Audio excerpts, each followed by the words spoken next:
আমি ওমরের নামে আল্লাহর কাছে নালিশ করব। কি নালিশ করবো? যে ওমরের আমলে আমি না খেয়ে আছি, আমার সন্তান না খেয়ে আছে। কথা বুঝতে পারছেন?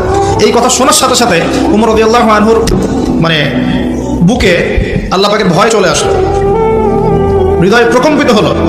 প্রকম্পিত হওয়ার পর তিনি নিজে চলে গেলেন মদিনায়, যেটাকে বলি আমরা বাইতুল মাল, মানে রাষ্ট্রীয় সম্পদ যেখানে থাকতো ওটাকে বাইতুল মাল বলা হতো।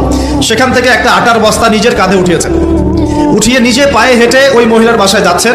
তার পাশে থাকা একজন সাহাবী, তিনি বলছেন, তার নাম আসলাম রাদিয়াল্লাহু আনহু, তিনি বলছেন যে ইয়া আমিরুল মুমিনিন, হে আমিরুল মুমিনিন, আমাকে দিন, আনা আহমিলুক, আমি এটাকে বহন করে নিয়ে যাই। আপনি চলেন, সাথে সমস্যা নেই, আমি বহন করে নিয়ে যাই অ্যাটলিস্ট। তখন ওমর রাদিয়াল্লাহু আনহু বলছেন, দিলের কান দিয়ে শোনেন কথাগুলো, ওমর রাদিয়াল্লাহু আনহু বলছেন, হাল আনতা তাহমিলু উযরি ইয়াউমাল কিয়ামা, তুমি কি কিয়ামতের মাঠে আমার পাপের বোঝা বহন করবে?